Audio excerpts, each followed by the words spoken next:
Ya, tengah buat apa tu? Tengah buat kerja sekolah. Tapi itulah pasal buat dalam ni sebab tak ada kertas. Buat apa ya? Kita buat kertas dari bola. Sini kita nak buat kertas daripada bola. Kakak ada idea. Jom kan? Jom.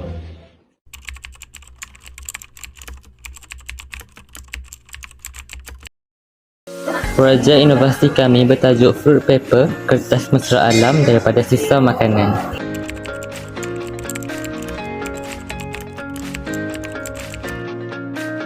Tahukah anda, lebih 17,000 tan sisa makanan dibuang setiap hari di Malaysia, termasuk kulit buah.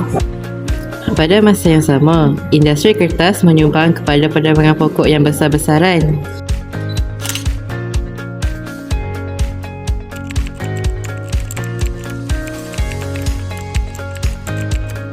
Kami tampil dengan penyelesaian inovatif menukar sisa buah kepada helaian kertas mesra alam.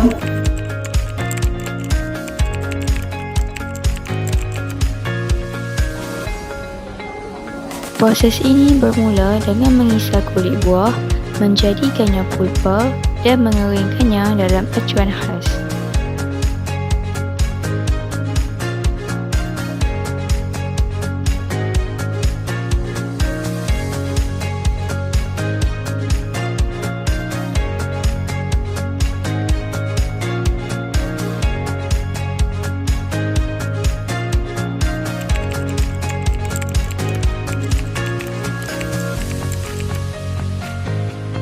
Kami menguji ketahanan, kekuatan, warna dan ketebalan hasil kertas untuk memastikan kualiti yang baik.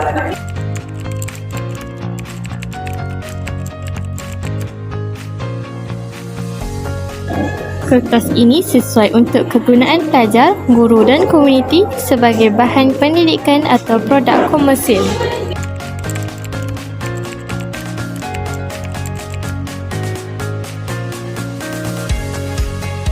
Projek ini menyokong SDG 12, 13 dan 15, penggunaan lestari, tindakan iklim dan perlindungan ekosistem.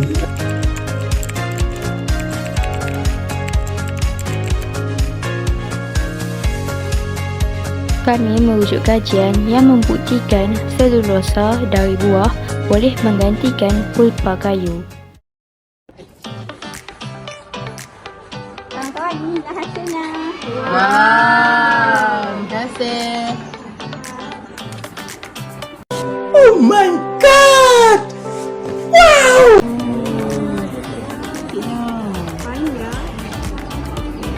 Daripada buah. Itu sahaja daripada kami. Sekian, terima kasih. Bye.